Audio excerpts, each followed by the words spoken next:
Baiklah, sekarang kita membicarakan mengenai sumber hukum formal. Sumber hukum dalam arti formal bertalian dengan masalah di mana kita bisa mendapatkan atau menemukan ketentuan-ketentuan atau kaidah-kaidah hukum yang mengatur kehidupan manusia dalam masyarakat. Sumber hukum formal juga menunjukkan wadah di mana hukum dibentuk dan diterapkan. Bagi pihak yang menerapkan hukum dalam praktek, sumber-sumber hukum formal ini cukup penting. Meskipun demikian, perlu juga dipahami sumber hukum secara materialnya.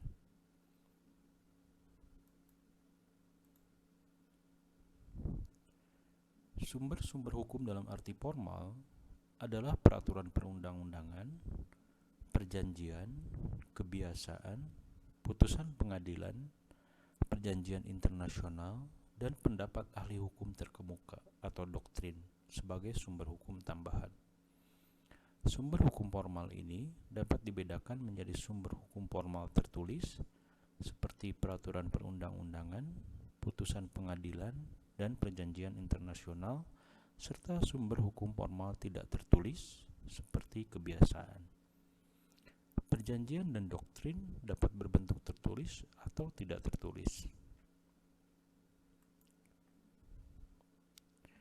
Berikutnya kita bicarakan mengenai sumber hukum formal berupa peraturan perundang-undangan.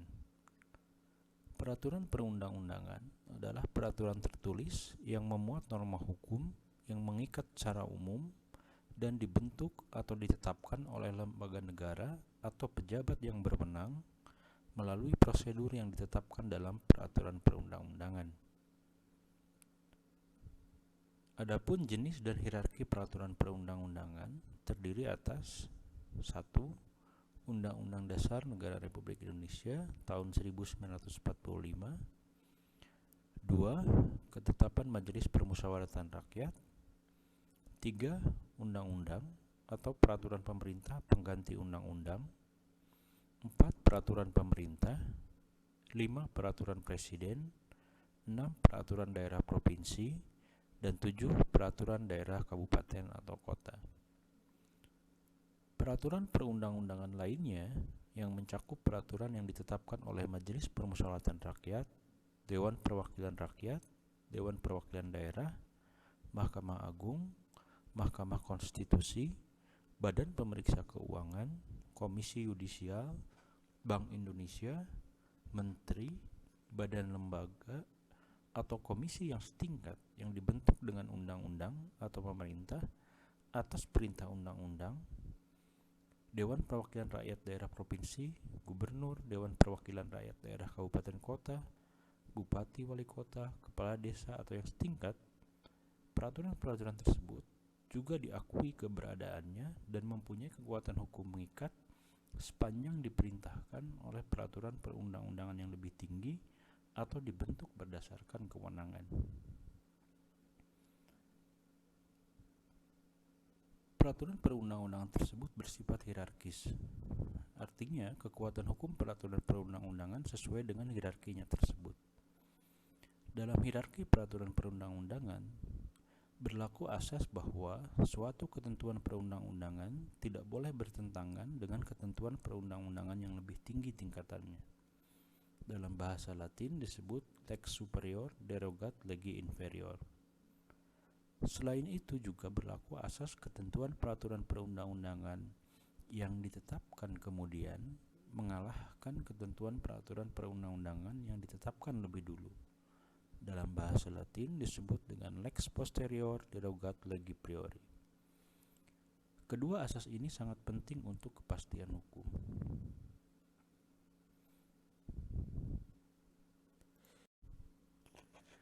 Berbicara tentang Undang-Undang Dasar yang juga merupakan sumber hukum formal dalam hukum bisnis, bisa kita lihat ketentuan pasal 33 Undang-Undang Dasar 1945 yang memberikan arahan bagi pengembangan hukum di bidang perekonomian. Ketentuan pasal 33 Undang-Undang Dasar 1945 pasca amandemen keempat selengkapnya berbunyi: 1. Perekonomian disusun sebagai usaha bersama, berdasar atas asas kekeluargaan. 2. Cabang-cabang produksi yang penting bagi negara dan yang menguasai hajat hidup orang banyak dikuasai oleh negara. 3. Bumi dan air dan kekayaan alam yang terkandung di dalamnya dikuasai oleh negara dan dipergunakan untuk sebesar-besar kemakmuran rakyat. 4.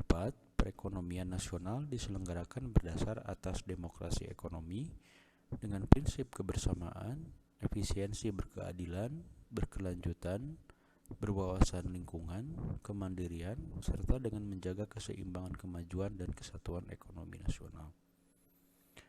5. Ketentuan lebih lanjut mengenai pelaksanaan pasal ini diatur dalam Undang-Undang. Pasal 28A Undang-Undang Dasar tahun 1945 pasca amandemen kedua juga mengatur hak setiap orang untuk hidup serta mempertahankan hidupnya sebagai hak asasi manusia. Begitu pula pasal 27 ayat 2 Undang-Undang Dasar 1945 mengatur hak setiap warga negara atas pekerjaan dan penghidupan yang layak bagi kemanusiaan. Berikutnya, salah satu ketetapan Majelis Permusyawaratan Rakyat yang relevan dengan hukum bisnis adalah TAP MPR nomor 16/MPR tahun 1998 tentang politik ekonomi dalam rangka demokrasi ekonomi. Ketetapan MPR tersebut merupakan upaya pelaksanaan amanat demokrasi ekonomi sebagaimana dimaksud dalam pasal 33 Undang-Undang Dasar 1945. Pertimbangan lainnya adalah sejalan dengan perkembangan kebutuhan dan tantangan pembangunan nasional. Diperlukan keberpihakan politik ekonomi yang lebih memberikan kesempatan, dukungan, dan pengembangan ekonomi rakyat yang mencakup koperasi, usaha kecil dan menengah sebagai pilar utama pembangunan ekonomi nasional. Nah, selanjutnya mengenai isi dari TAP MPR tersebut bisa dibaca pada TAP MPR nomor 16/MPR tahun 1998 yang ada di dalam materi tertulis.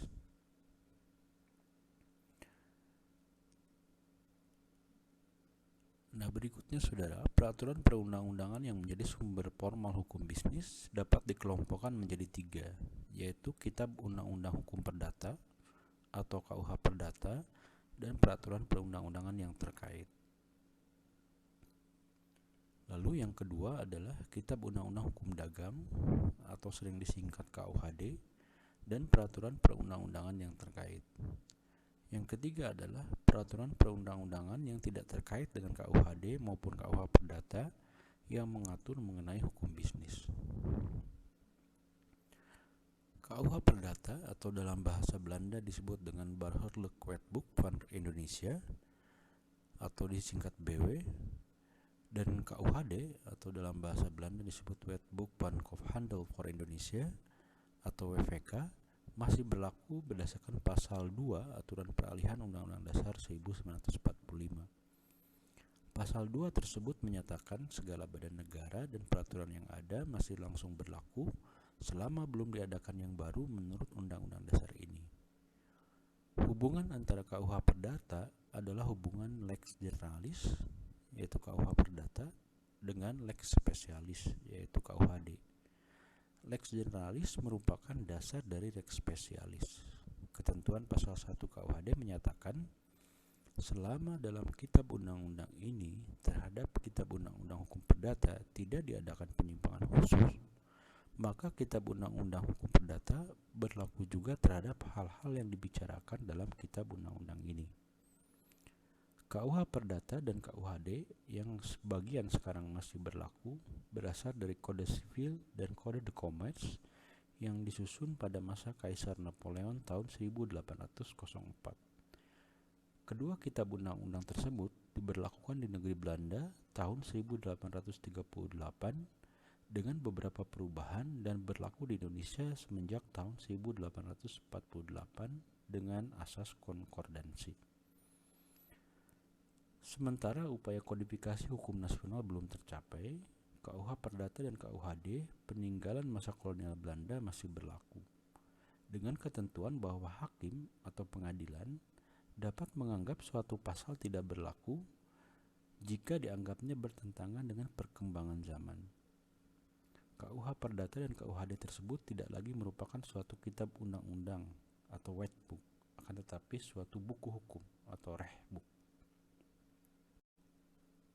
Mengenai berlakunya suatu peraturan perundang-undangan, perlu diperhatikan mengenai waktu berlakunya atau temporal span, lalu wilayah berlakunya atau territorial span, orang atau subjek hukum yang diaturnya atau personal span, serta masalah yang diaturnya atau material span.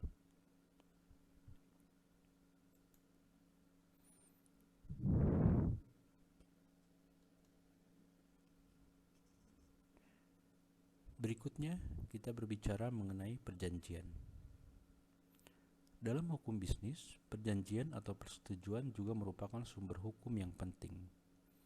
Perjanjian menurut Subekti merupakan peristiwa di mana seseorang berjanji kepada orang lain atau di mana dua orang itu saling berjanji untuk melakukan sesuatu dan dari peristiwa ini timbul hubungan perikatan. Hal ini sesuai dengan asas pacta sunt servanda, artinya perjanjian mengikat para pihak. Menurut pasal 1338 ayat 1 KUH Perdata, semua perjanjian yang dibuat secara sah berlaku sebagai undang-undang bagi mereka yang membuatnya. Perjanjian yang dibuat secara sah merupakan hukum dan sekaligus sumber hukum. Syarat sahnya perjanjian adalah kata sepakat atau persesuaian kehendak para pihak, kecakapan para pihak, objek tertentu, dan kausa atau dasar yang halal. Pada asasnya, para pihak mempunyai kebebasan untuk membuat perjanjian serta menentukan isi dari perjanjian. Para pihak dapat membuat perjanjian dengan menambah atau menyimpang dari ketentuan-ketentuan umum mengenai suatu perjanjian yang ditetapkan dalam buku 3 KUH Perdata.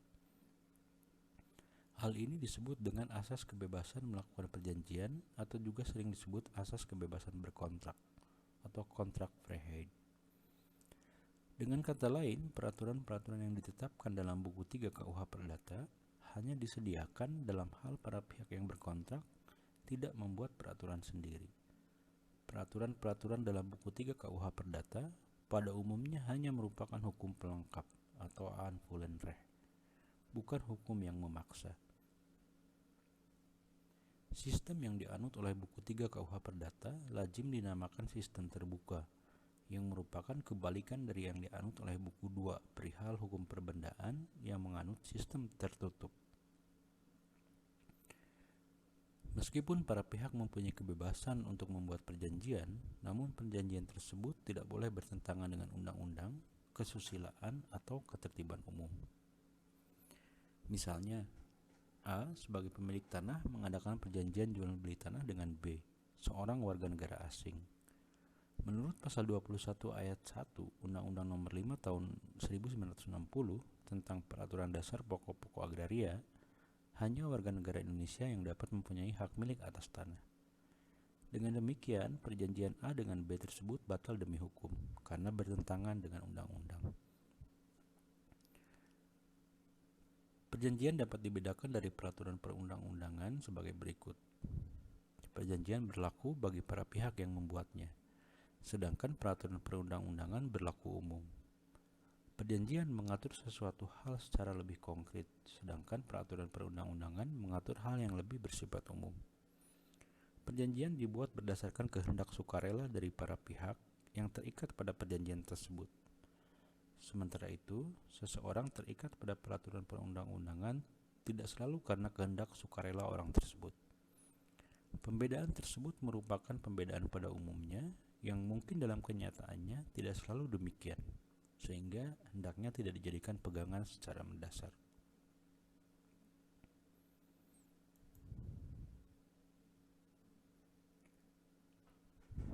Berikutnya kita berbicara mengenai kebiasaan sebagai sumber hukum formal.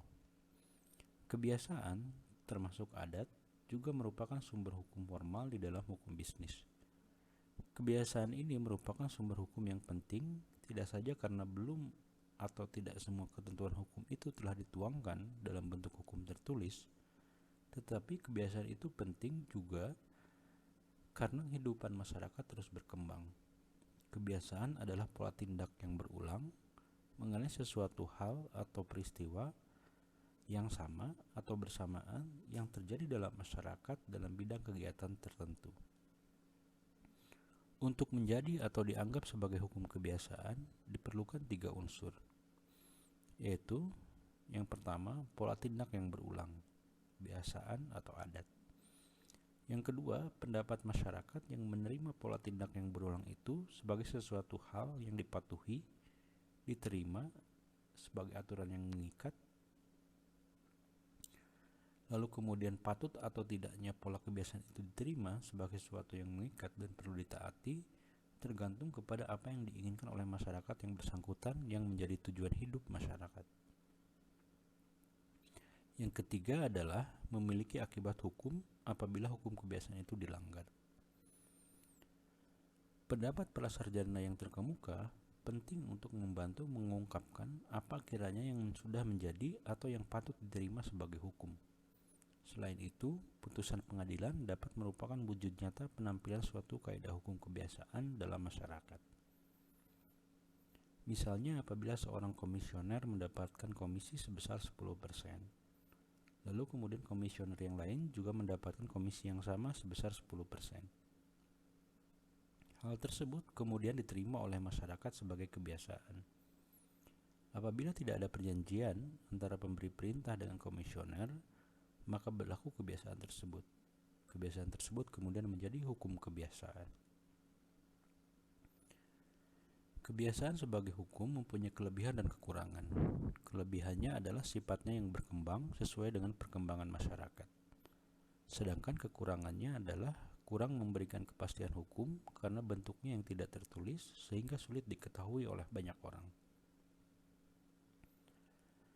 Dalam pasal 4 ayat 1 Undang-Undang Kekuasaan Kehakiman nomor 48 tahun 2009 disebutkan, pengadilan mengadili menurut hukum. Dengan demikian, pengadilan tidak hanya mengadili menurut undang-undang saja, namun menurut hukum di mana hukum tidak hanya dapat ditemukan dalam undang-undang, namun juga termasuk dalam hukum kebiasaan. Dalam pasal 5 ayat 1 selanjutnya disebutkan, hakim dan hakim konstitusi wajib menggali, mengikuti dan memahami nilai-nilai hukum dan rasa keadilan yang hidup dalam masyarakat. Selanjutnya ditegaskan pula pada pasal 10 ayat 1 undang-undang tersebut, pengadilan dilarang menolak untuk memeriksa, mengadili dan memutus suatu perkara yang diajukan dengan dalih bahwa hukum tidak ada atau kurang jelas, melainkan wajib untuk memeriksa dan mengadilinya.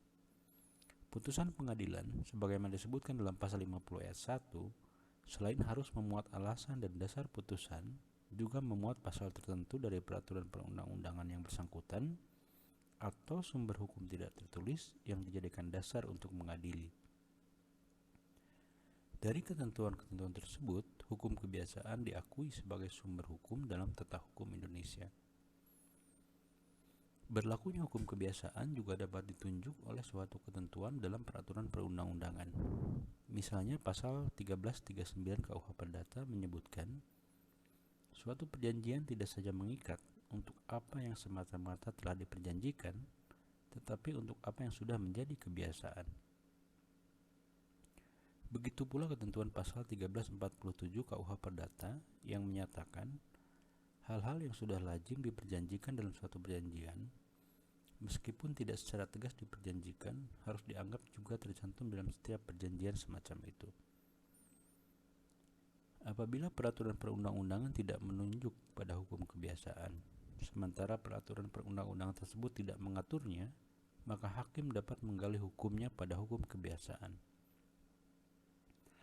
Hal ini karena seperti disebutkan sebelumnya, pengadilan mengadili menurut hukum dan hakim wajib menggali, mengikuti dan memahami nilai-nilai hukum dan rasa keadilan yang hidup dalam masyarakat.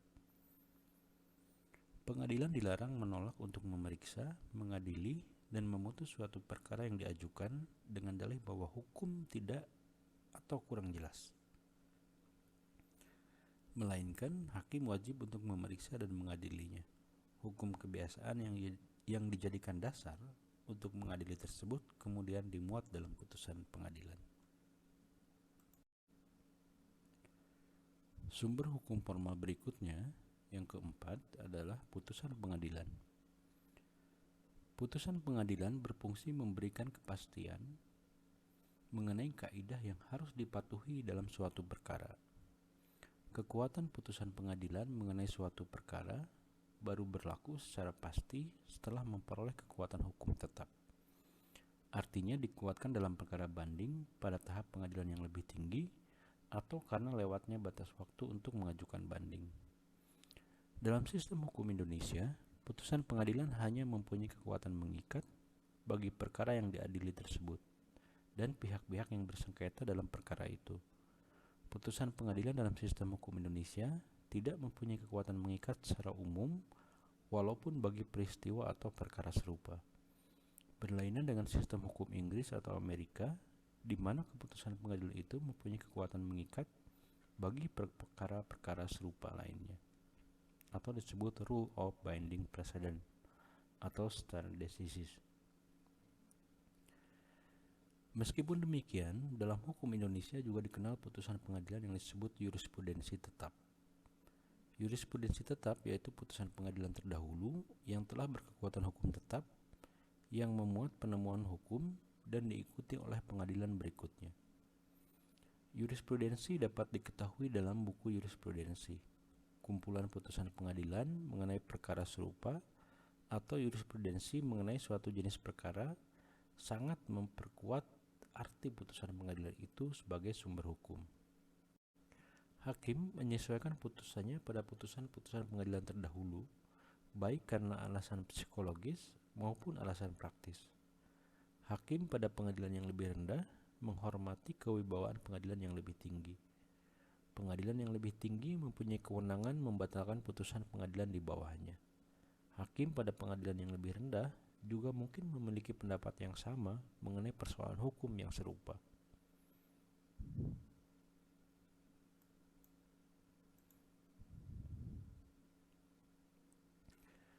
Sumber hukum formal berikutnya adalah perjanjian internasional. Perjanjian internasional atau traktat yaitu persetujuan yang diadakan oleh Indonesia dengan negara atau negara-negara lain di mana Indonesia telah mengikatkan diri untuk menerima hak-hak dan kewajiban-kewajiban yang timbul dari perjanjian yang diadakannya itu.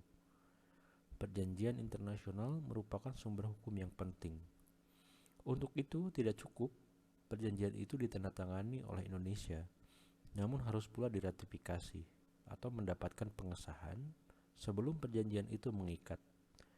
Di samping traktat atau treaty, ada perjanjian internasional biasa yang diadakan pemerintah atau badan eksekutif atau executive agreement dengan pemerintah lain yang tidak memerlukan pengesahan atau ratifikasi. Menurut Undang-Undang Nomor 24 Tahun 2000 tentang Perjanjian Internasional, yang dimaksud dengan perjanjian internasional adalah perjanjian dalam bentuk dan nama tertentu yang diatur dalam hukum internasional yang dibuat secara tertulis serta menimbulkan hak dan kewajiban di bidang hukum publik. Perjanjian internasional yang dimaksud dalam undang-undang tersebut adalah setiap perjanjian di bidang hukum publik diatur oleh hukum internasional dan dibuat oleh pemerintah dengan negara, organisasi internasional, atau subjek hukum internasional yang lainnya.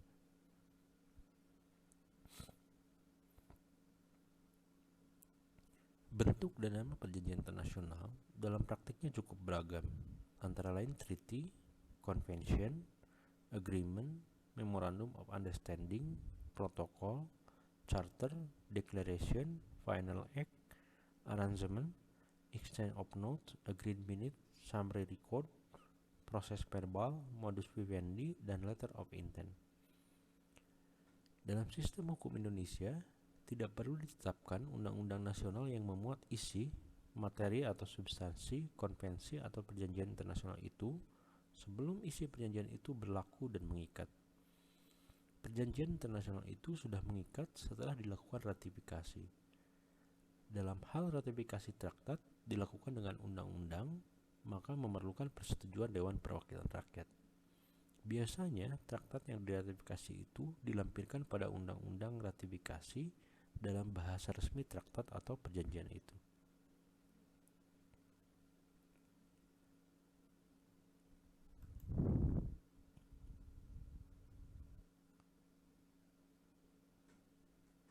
Yang terakhir, sumber hukum formal yang keenam adalah doktrin. Doktrin adalah pendapat para sarjana hukum terkemuka. Doktrin sebagai sumber hukum tambahan cukup penting, karena kadang hukum kebiasaan itu tidak tampak bagi masyarakat. Hukum kebiasaan mungkin diketahui oleh kalangan tertentu, namun hingga ada putusan pengadilan mengenai sengketa yang konkret, hukum kebiasaan tidak diketahui dengan pasti. Suatu kebiasaan dan kekuatan mengikatnya dapat berlainan dari satu tempat ke tempat lain. Oleh karena itu, doktrin penting untuk membantu orang mencari atau menetapkan mana di antara kebiasaan itu yang sudah menjadi kaidah hukum. Doktrin membantu hakim dalam mengambil putusan sebagai sumber hukum tambahan. Pendapat para sarjana hukum yang memiliki wibawa dan bersifat objektif merupakan sumber hukum. Pendapat sarjana hukum memiliki wibawa karena diikuti oleh sarjana hukum lainnya. Pendapat sarjana hukum yang dimuat dalam pertimbangan putusan hakim menjadi hukum. Doktrin sebagai sumber hukum juga diakui dalam pasal 38 ayat 1 Statuta Mahkamah Internasional. Selain sumber hukum formal lainnya. Menurut pasal tersebut, sumber hukum internasional diantaranya adalah the teaching of the most highly qualified publicists of the various nations as subsidiary means for the determination of rules of law. Doktrin juga memegang peranan penting dalam hukum Islam. Selain Al-Quran dan hadis, pendapat para ulama terkemuka seperti Imam Syafi'i, Imam Ghazali, dan yang lainnya juga menjadi rujukan dalam menggali hukum Islam. Selain faktor kewibawaan ilmu pengetahuan, doktrin juga menambah pengetahuan hakim mengenai hukum dalam suatu perkara tertentu. Demikianlah materi mengenai sumber-sumber hukum formal yang tadi disebutkan ada 6. Terima kasih, sampai jumpa pada materi berikutnya.